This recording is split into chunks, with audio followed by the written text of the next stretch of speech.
राजेश जी। असल में जो बातें डॉक्टर राकेश जी ने कही, उनसे सहमति व्यक्त करते हुए मैं ये कहना चाहता हूँ कि असल में ये मसला सिविल सोसाइटी को बदनाम करने का है। एक सफल आंदोलन हुआ संयुक्त किसान मोर्चे का, और उस आंदोलन के दौरान भी ये कहा जाता रहा कि इसे कांग्रेस सपोर्ट कर रही है, फाइनेंस कर रही है, विपक्ष फाइनेंस कर रहा है, विदेश से पैसा आ रहा है, खालिस्तानी इसे सपोर्ट कर रहे हैं। लेकिन वो बदनाम उससे कहते हैं जो लेवल चिपकाना चाहते थे वो चिपका नहीं, और आखिरी में उनको हार माननी पड़ी। उन्हें जो सबसे ज्यादा डर है वो पॉलिटिकल पार्टी से नहीं है, उन्हें जो सबसे ज्यादा डर है वो सिविल सोसाइटी से है।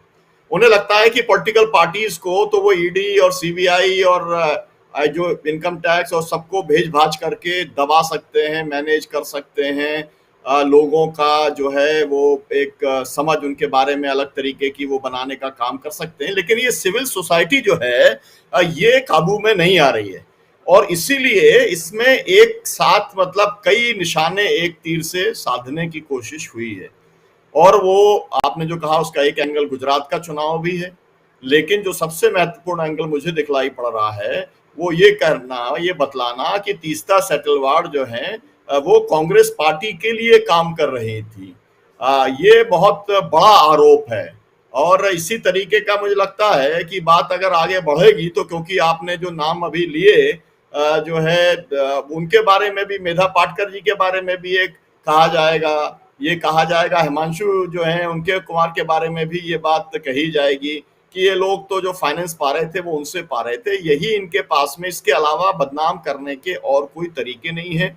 सरकारी मशीनरी का पूरा दुरुपयोग करके इसकी सिविल सोसाइटी की छवि को खराब करना, और कांग्रेस पार्टी जो है वो सिविल सोसाइटी के साथ में जो आइडेंटिफाइड है, मेरे हिसाब से ये बहुत बड़ी एक बात है।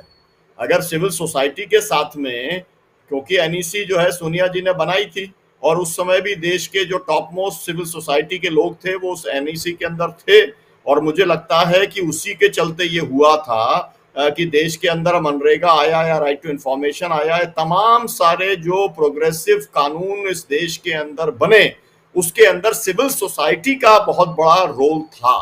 तो वो एक किस्म का वो लिंक देखते हैं कि सिविल सोसाइटी और कांग्रेस पार्टी जो है वो जुड़ी हुई है। अब वो जुड़ी हुई है तो एक तो इश्यूज के ऊपर जुड़ी रह सकती है, और दूसरा फाइनेंस के ऊपर डिपेंडेंट है।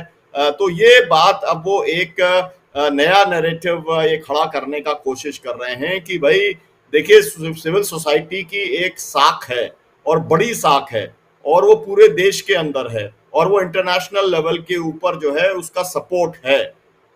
तो उन्हें ऐसा लगता है कि हम पॉलिटिकल पार्टीज को तो अपना, हम ईवीएम हमारे पास में है, हमारे पास में सरकार की मशीनरी है, हमारे पास में हिंदू मुसलमान का, भारत पाकिस्तान का नैरेटिव है, तो इस सब से हम निपट लेंगे। लेकिन ये सिविल सोसाइटी से कैसे निपटेंगे? तो उसको निपटाने का जो है ये एक उन्होंने जो कारगर तरीका एक जो देखा है, लेकिन मुझे लगता नहीं है, मतलब आप लोग तो ज्यादा बड़े जानकार हैं, लेकिन ये कोई मुद्दा बनने वाला है गुजरात चुनाव में, ऐसा दूर दूर तक नहीं है।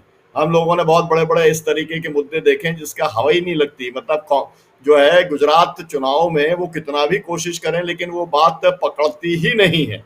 और जो है तीस्ता सेटलवाड़ की अपनी आइडेंटिटी, और जो नेहरू परिवार को करने की बात है, तो अब उसमें तो असल में ये है कि बिल्कुल खुल्लम खुल्ला बात होनी चाहिए कि भाई आप बार बार इनके अंदर भी क्या कर रहे हैं, चाहे राहुल गांधी को बुलाएं या जो है सोनिया जी को बुलाएं हैं, कुल मिलाकर के बदनाम करने की बात है।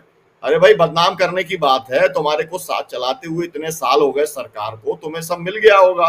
वो जो 5 लाख करोड़ का जो आरोप था, मैं तो उसको रिपीट कर रहा हूं, मैं तो इसलिए रिपीट कर रहा हूं कि मैं तो अन्ना के, मैं उस टीम के अंदर था, उसमें हमने भी बहुत भाषण दिए हैं, इसलिए हमारे को कोई दिक्कत की बात नहीं है।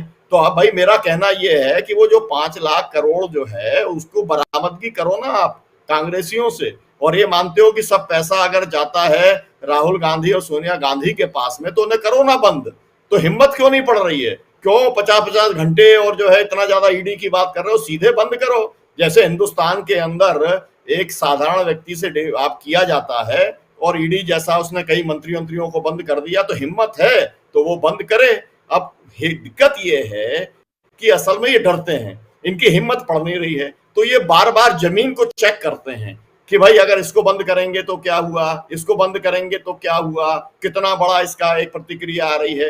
तो ये एक तरीके से ये अपना टेस्ट करने का ये पूरा मामला है। तो मुझे ये लगता है कि जो नॉन इशू जो है उसको इशू बनाने का काम है, और वो ये चाहते हैं कि ये जो अल्टरनेटिव मीडिया जो है ना, वो सच दिखाना बंद करे, सच की पड़ताल बंद करे, सवाल पूछना बंद करे, और वो भी ये नया नया एक आरोप लगाते रहे और वो भी उसके अंदर फंसा रहे। और ये जो बेरोजगारी का सवाल है और महंगाई का सवाल है, इस देश के अंदर जिस तरीके से इस राष्ट्र को कमजोर किया जा रहा है उसका सवाल है, जिस तरीके से ह्यूमन राइट्स को खत्म किया जा रहा है, संविधान को खत्म किया जा रहा है। मैं तो अभी देख रहा था कि भाई आखिरकार एक राष्ट्रपति का मतलब चुनाव लड़ रहा है यशवंत सिन्हा, वो एक पब्लिक अपील उन्होंने जारी की कि भाई इस समय जो सवाल है वो तो संविधान की रक्षा का सवाल है, और उन्होंने लोगों से कहा कि भाई आप अपनी आत्मा की आवाज के ऊपर वोट देने का काम करो। तो अब क्या हम लोग मान लें लोगों की आत्मा जिंदा है क्या?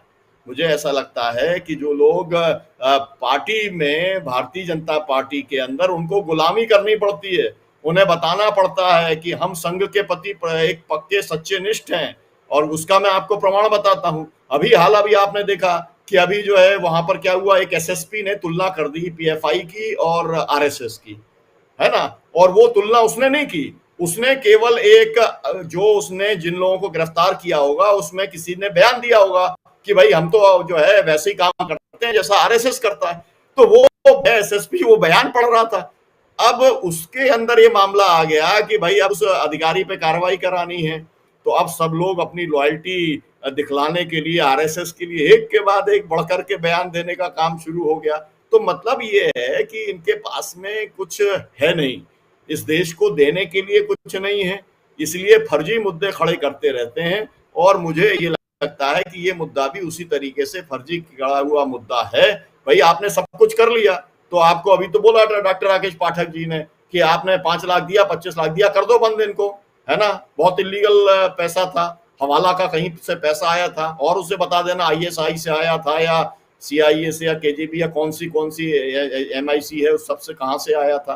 करो कुछ ना कुछ, क्योंकि ये इतने घटिया स्तर के ऊपर उतर जाते हैं। जब इन्होंने सुधा भारद्वाज जैसी महिला को, जिसने पूरा जीवन अपना लगा दिया, उसको जब इन्होंने फंसा दिया कि ये प्रधानमंत्री की हत्या के षड्यंत्र में शामिल थी, अब जब ये इस स्तर के ऊपर आ जाते हैं तो कुछ भी कर सकते हैं, है ना। किसी के भी लैपटॉप में कुछ भी डाल सकते हैं। हालांकि वो सब बातें फिर आखिरी में जाकर के खुल के आ जाती हैं, हर झूठ इनका खुलता है। तो जो झूठ खोलने वाले लोग हैं उन्हीं को बंद कर दो, तो उन्होंने मोहम्मद जुबैर को भी बंद कर दिया कि और लोग सब डर जाएं, और असर तो पड़ता है। मेरे को, मैं मतलब कई सारी जगहों पर जहां रहता हूं मैं, वहां पर मुझसे कह रहे हैं कि डॉक्टर साहब ये जो सब शब्द आप बोलते हो, बहुत ज्यादा दलाल वलाल और ये माफिया आफिया और सब जो आप इस्तेमाल करते हो, थोड़ा आप इसके ऊपर जरा रोक लगा दो आप, नहीं तो आप भी बंद होगे और हमारी चैनल भी आप बंद कराओगे। मतलब मेरा कहना ये है कि उनका पूरा मसला क्या है, मसला उनका ये है कि लोगों को भयभीत कर दो और डरा दो, लेकिन वो बगल में नहीं देखते, वो बगल में श्रीलंका में नहीं देखते कि यहाँ पर जिस गाने को आपने आपने रोक लगा दी, है ना, कि तख्त उठाले जाएंगे और जो है हम भी देखेंगे, तो वो सब लोग देख रहे हैं श्रीलंका को। आप भी देख लो मोदी जी, अमित शाह जी, आप भी देख लो। आपको भी समझना चाहिए कि जिसे कहते हैं हम लोग एक मतलब एक नारा हम लोग लगाते हैं, जो हिटलर की चाल चलेगा उसकी मौत मरेगा, है ना। अब इसमें तो कहीं अभी फिलहाल कोई रोक नहीं है, हिटलर के नाम लेने पे रोक नहीं है। अब मरना तो आदमी, जीना मरना तो है ही है, तो यह संसदीय फिलहाल घोषित नहीं हुआ। तो मेरा कहने का मतलब ये है कि जो बोगे आप वो काटने का काम करोगे, तो जो कुछ हो रहा है वो बहुत ही ज्यादा दुर्भाग्यपूर्ण है, वो षड्यंत्रकारी है। आपको चुनाव लड़ना है, आप जिस मॉडल को लेकर के आप आए थे, विकास का मॉडल, वो आप दिखाइए। आपके अंदर अगर हिम्मत है, और ये चुनौती जो है कांग्रेस पार्टी को भी देनी चाहिए और सिविल सोसाइटी को भी देनी चाहिए, सबको मिलकर देनी चाहिए कि आप तो केवल और केवल जो है वो केरल के पैरामीटर्स जो है ह्यूमन डेवलपमेंट के और गुजरात के पैरामीटर्स, आप उसके ऊपर बहस कर लो और आप जनता से कहो कि भाई अगर आपको गुजरात का मॉडल पसंद आए तो इसको वोट दो, और केरल का मॉडल पसंद आए तो अपोजिशन को वोट दो। कर लो इसके ऊपर बात, लेकिन उसमें कुछ दम नहीं है, इसलिए ये फर्जी मुद्दे उठाने का काम करते हैं। मैं यही कहना चाह रहा था राजेश जी। जी डॉक्टर सुनील